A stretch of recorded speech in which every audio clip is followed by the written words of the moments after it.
প্রিয় চাকরি প্রত্যাশী ভাই বোনেরা, আশা করি ভালো আছেন। তো আপনাদের মাঝে আবারও একটি নতুন বিজ্ঞপ্তি নিয়ে হাজির হলাম। তো আজকের বিজ্ঞপ্তি হচ্ছে গণপ্রজাতন্ত্রী বাংলাদেশ সরকার শ্রম কর্মসংস্থান মন্ত্রণালয় নিয়োগ বিজ্ঞপ্তি। তো আপনাদের বলে দিব হচ্ছে আপনার দপ্তর, পদের সংখ্যা, গ্রেড, বেতন, এবং হচ্ছে পদের সংখ্যা এবং শিক্ষাগত যোগ্যতা সবগুলো নিয়ে আলোচনা হবে এ টু জেড। তো প্রিয় দর্শক বন্ধু, সবার আগে বলে রাখি, আমাদের চ্যানেল নতুন দর্শক বন্ধু হয়ে থাকলে অবশ্যই চ্যানেলটাকে সাবস্ক্রাইব করে বেল আইকন বাজিয়ে দিবেন পরবর্তী ভিডিওগুলো সবার আগে পাওয়ার জন্য। আর অবশ্যই অল সিলেক্ট করে রেখে দিবেন।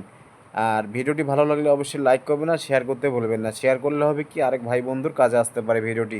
তো এত কথা বাড়াচ্ছি না, চলুন আজকে শুরু করি ভিডিওটি। তো এক নম্বরে দেখা যাচ্ছে শ্রম আপিল ট্রাইব্যুনাল একতম শ্রম আদালত, ঢাকা তৃতীয় শ্রম আদালত।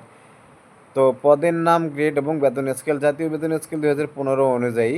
তো এখানে দেখতে পাচ্ছেন প্রথম এক নম্বরে হচ্ছে 6টি, তো গ্রেড 13, বেতন স্কেল 11,000 থেকে 26,950।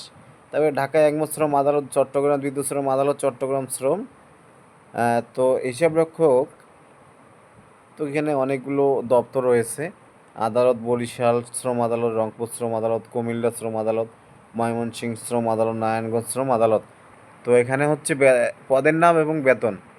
তো এখানে বলা হচ্ছে স্টার্ট লিপিকার কাম কম্পিউটার অপারেটর, গ্রেড 13, বেতন স্কেল 11,000 থেকে 26,950। আসন সংখ্যা এখানে 6টি। তারপরে বলা হচ্ছে হিসাব রক্ষক ক্যাম ক্যাশিয়ার, গ্রেড 15, বেতন স্কেল 9,700 থেকে 23,490 টাকা। এখানেও আসন হচ্ছে 6টি। তারপরে হচ্ছে বেঞ্চ সহকারী গ্রেড বেঞ্চ সহকারী গ্রেড 15, বেতন স্কেল 9,300 থেকে 22,490। আসন সংখ্যা 5টি।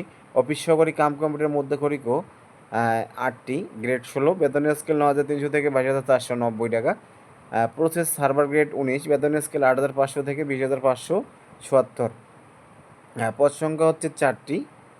জমাদার গ্রেড 19, বেতন স্কেল 8,500 থেকে 20,577 একটি। অফিস সহায়ক গ্রেড 20, বেতন স্কেল 8,250 থেকে 20,010 টাকা। আসন সংখ্যা 16টি। পরিচ্ছন্নতা কর্মী গ্রেড 20, বেতন স্কেল 8,250 থেকে 20,010 টাকা। আসন সংখ্যা 3টি। নিরাপত্তা প্রহরী গ্রেড 20, বেতন স্কেল 8,250 থেকে 20,010। আসন সংখ্যা 2টি। শ্রম ও কর্মসংস্থান মন্ত্রণালয়ের ওয়েবসাইট www.moli.gov.bd এবং টেলিটক বাংলাদেশ লিমিটেড ওয়েবসাইটে এটি http moli.teletalk.com.bd অথবা কিউআর কোড স্ক্যানের মাধ্যমে টেলিটক জব পোর্টাল, তারপরে হচ্ছে অল জবস টেলিটক.com.bd সরাসরি প্রবেশ করে বিজ্ঞপ্তিটি পাওয়া যাবে। আবেদনের যোগ্যতা, বয়স, বিস্তারিত তথ্য ওয়েবসাইটে প্রকাশিত নিয়োগ বিজ্ঞপ্তি পাওয়া যাবে। তো তারপরে হচ্ছে 2 নম্বরে হচ্ছে ইতিপূর্বে যারা শ্রম 2022 125 তারিখ 2000 2022 125 তারিখ 20/4/2022 সংখ্যক স্মারক মূল্যে প্রকাশিত নিয়োগ বিজ্ঞপ্তির পরিপ্রেক্ষিতে রংপুর শ্রম আদালতের বিভিন্ন পদে আবেদন করেছেন, তাদের পুনরায় আবেদনের প্রয়োজন নেই। ইতিপূর্বে যারা শ্রম বড়ি স্থাপন নিয়োগ 2029 140 তারিখ 25/5/2022 সংখ্যক স্মারক মূল্যে প্রকাশিত নিয়োগ বিজ্ঞপ্তির পরিপ্রেক্ষিতে বরিশাল শ্রম আদালতে বিভিন্ন পদে আবেদন করেছেন, তাদের পুনরায় আবেদনের প্রয়োজন নেই। গতে বলা হচ্ছে ইতিপূর্বে যারা আউট 2023 স্মারক নম্বর তারিখ 8/6/2023 সংখ্যক স্মারক মূল্যে প্রকাশিত নিয়োগ বিজ্ঞপ্তির পরিপ্রেক্ষিতে শ্রম আপিল ট্রাইব্যুনাল ঢাকার বিভিন্ন পদে আবেদন করেছেন, তাদের পুনরায় আবেদনের প্রয়োজন নেই। একজন প্রার্থী কেবলমাত্র একটি পদের জন্য আবেদন করতে পারবেন। যোগ্য প্রার্থীদের অনুকূলে যথাসময়ে প্রবেশপত্র ইস্যু করা হবে এবং এই সংক্রান্ত তথ্য মন্ত্রণালয়ের moli.gov.bd ওয়েবসাইটে পাওয়া যাবে। আবেদনপত্র দাখিলের সময়সীমা, অনলাইনে আবেদনের পূরণ, ফি জমাদান শুরুর তারিখ ও সময় 22 সেপ্টেম্বর 2025 সকাল 10 ঘটিকা। অনলাইনে আবেদনপত্র জমাদানের শেষ তারিখ ও সময় 12 অক্টোবর 2025 বিকাল 5 ঘটিকা। এখানে দেখতে পাচ্ছেন শ্রম ও কর্মসংস্থান মন্ত্রণালয়ের ওয়েবসাইটে প্রবেশের কিউআর কোড।